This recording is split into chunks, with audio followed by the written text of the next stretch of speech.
tan pequeños no han desarrollado adecuadamente la musculatura del cuello, entonces no tienen la suficiente fuerza en ese cuello para sostener su cabecita. Los niños menores de 1 año tienen una cabecita que es proporcionalmente más grande que la que tenemos los adultos con respecto al resto del cuerpo. Es una tercera parte del cuerpo, la cabeza. Entonces, si tenemos un cuellito que no la pueda sostener, una cabecita muy grande, esa cabecita se va a desplazar sin ninguna limitación.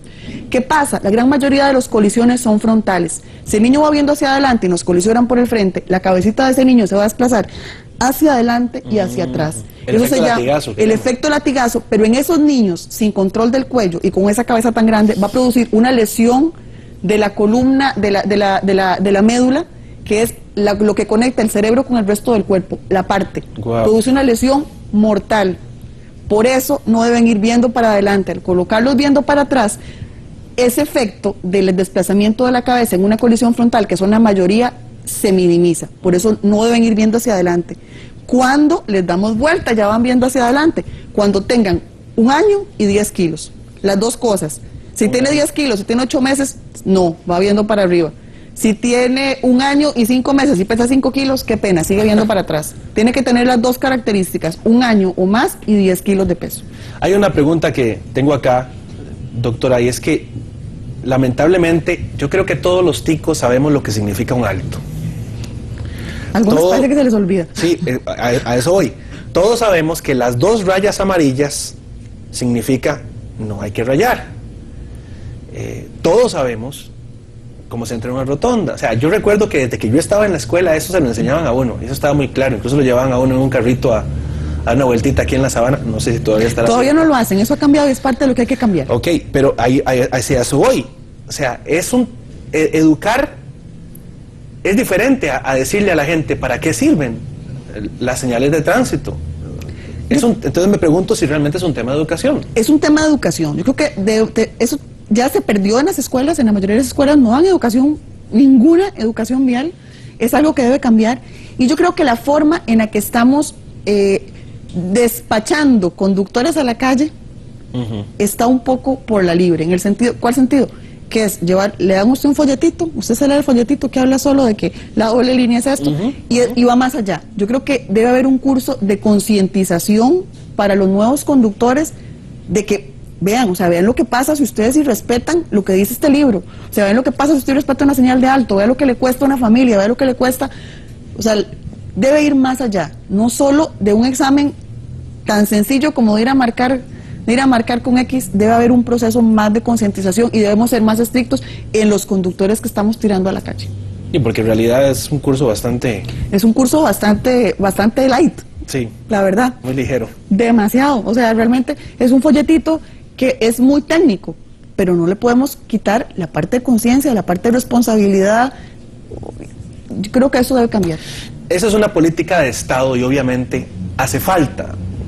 Incluso ahorita están reformando la ley de tránsito porque mucha gente no quedó satisfecha. No va a haber una ley perfecta, pero aún así, tener algo, aunque no sea perfecto, es mejor que no tener nada. Claro, de la mano de esa política de Estado, pues estamos nosotros, el poder que tenemos nosotros como ciudadanos, como padres, para enseñar, incluso para predicar con el ejemplo, ¿verdad? Eso de predicar con el ejemplo es muy importante. Está probado que los hijos de papás que usan dispositivos probablemente van a usar dispositivos. Los hijos de papá y mamá que no usan dispositivos no lo van a hacer. Es ilógico que yo le diga a mis hijos, tienen que ir sentados en su sillita, ir amarrados cuando yo voy suelto. O sea, tenemos que empezar nosotros mismos los adultos por decir, ok, todos nos amarramos. Es más fácil que nuestros hijos aprendan con el ejemplo. ¿Y qué tal, por ejemplo, utilizar ese mismo argumento para todo lo demás? Debería ser así. Porque yo sí, tengo que decirlo. Aquí el que, como dice, el que está libre de pecado, que tire la primera piedra, y ese no voy a ser yo. A mí mi hijo el otro día me dijo, papá, ¿por qué vas tan rápido? Con 6 años. Cambio generacional, ya tenemos una generación diferente. Sí, de veras que es, ok, sí, tenés razón, Dani, voy muy rápido, gracias por hacérmelo notar. Pero todos lo tenemos así, es como el proceso no es sencillo, ¿verdad? Pero ¿qué otras cosas podemos hacer para inculcarle a nuestros hijos eso? O sea, tal vez en esta generación no veamos lo que estamos sembrando, pero es muy claro que lo que sembramos, eso lo cosechamos. Es más fácil educar a nuestros niños, para que nuestros niños nos reeduquen a nosotros, yo creo. Porque es curioso, y nosotros hemos ido a dar charlas en preescolares, o sea, desde chicos muy chiquiticos hasta colegios, y los niños son muy permeables a recibir información, y probablemente muchos de esos papás van a ir, esos niños van a ir a corregir a esos papás. Papá, ¿por qué no me amarraste? Papá, si a mí me enseñaron que todos quieren una sillita, papá, pero ¿por qué no me amarraste? ¿Por qué vos no te amarras? ¿Por qué vas tan rápido? ¿Por qué era luz roja? Es definitivamente empezar. Yo creo que los papás nuevos estamos tan atareados en tantas cosas que nos hemos ido quitando el tiempo valioso de enseñarle a nuestros hijos nosotros mismos. Delegamos todo lo que pueden aprender en los lugares donde les brindan educación, pero ya es menos frecuente que nos sentemos, vea papá, el semáforo es, el rojo es esto, el amarillo es esto, el verde es esto, mira, hay que hacer estas cosas porque pueden pasar, las consecuencias pueden ser otras. Hemos perdido eso, hemos perdido la educación de estar sentados con nuestros hijos y educarlos nosotros. Lo hemos delegado, y aparte, si aparte nuestro ejemplo no es el más adecuado, estamos perdiendo mal.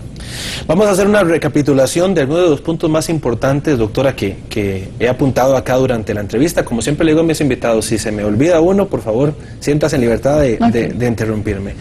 Ojo con estas cifras que nos trae la doctora. Solamente el 4% de lo que nosotros llamamos accidentes son realmente accidentes, porque solamente ese porcentaje fueron fallas que no se pudieron prever, correcto. El resto se pudieron haber evitado. Sí, del 40 al 50% de los casos son atropellos, choques y vuelcos. Y respecto al dispositivo de seguridad, el 75% de los niños que son expulsados... Niños o adultos, es válido para los adultos también, cualquiera de los dos. Adultos, las personas que son expulsadas del carro en una colisión, fallecen. De los que no fallecen, el 80% van a tener lesiones neurológicas permanentes. O sea que solo el 5% sobreviven sin ninguna lesión. Los bebés que van sentados en el asiento de adelante, tienen el 67% de posibilidades de fallecer. O sea, en el asiento delantero, jamás. Los bebés de menos de 1 año y menos de 10 kilos, las dos, tienen que ir sentados atrás, en el asiento del centro y viendo para atrás. Y viendo para atrás. No van a resistir el efecto del latigazo, que cuando uno tiene un choque uno queda con eso. Bueno, es un niño, no lo va a resistir. ¿Qué consejos nos trae la doctora? Bueno, olvídese de que esto no nos va a pasar a nosotros, que a veces los ticos tendemos a pensar así. Hay que transportar a los niños de forma segura, utilizando los dispositivos, que ya se sabe cuáles son, el famoso hoste, ¿verdad? La silla bien hechita, ¿verdad? Bien, no que sea realmente un dispositivo, sí, porque claro, hay muchas cosas, yo he visto chiquitos montados en un directorio telefónico. O sea, nos tiene que dejar de doler hacer la inversión en seguridad. Nos duele, a los papás les duele, a muchos papás les duele gastar plata en una silla, pero no les duele gastar la plata en los aros de lujo del carro, en el super radio del carro y en la mufla. Es algo en lo que hay que invertir, lamentablemente sí, pero el precio de un dispositivo siempre va a ser mucho más barato que el precio que nos tocaría pagar si no lo usamos, que el precio que nos tocaría pagar por una silla de ruedas, el precio que nos tocaría pagar por un entierro es muchísimo más caro. El precio de perder a quien más amamos está muy lejano de parecerse siquiera al precio de un dispositivo de seguridad. Y un consejo más, el ejemplo. Los hijos de padres que usan dispositivos de seguridad, o sea, cinturón, tienen muchas más posibilidades de aprender a hacerlo de natural, o sea, que no le cueste nada. El ejemplo es vital. Vamos a tener la generación que estamos formando desde ahora y todos podemos ir moldeando a nuestros hijos para que no cometan los errores que cometemos nosotros. Doctora, hay un mito, las mamás tenemos un instinto maternal maravilloso que nos genera una fuerza impresionante, pero no nos genera la suficiente fuerza para sostener a nuestros hijos alzados en nuestros brazos durante una colisión. Las mamás dicen, no le va a pasar nada, yo lo llevo alzado, yo lo agarro, yo soy la mamá, yo lo voy a proteger. Ese es nuestro instinto. Y por más loable que sea y por más poderoso que sea nuestro instinto, está probado físicamente que la energía que se genera en una colisión, tanto del carro en el que vamos a la velocidad en el que vamos nosotros y de la velocidad del carro con el que colisionamos, genera una energía tan fuerte que es imposible que podamos mantener en nuestros brazos lo que sea. Nosotros hicimos una simulación en el hospital, usamos un simulador de choque. El simulador de choque colisiona y se impacta a 30, 40 kilómetros por hora. Ninguno de nosotros conduce a esa velocidad. En un impacto avisado, sabíamos que íbamos a impactar, estábamos preparados para el impacto, cosa que no sucede en la vida real.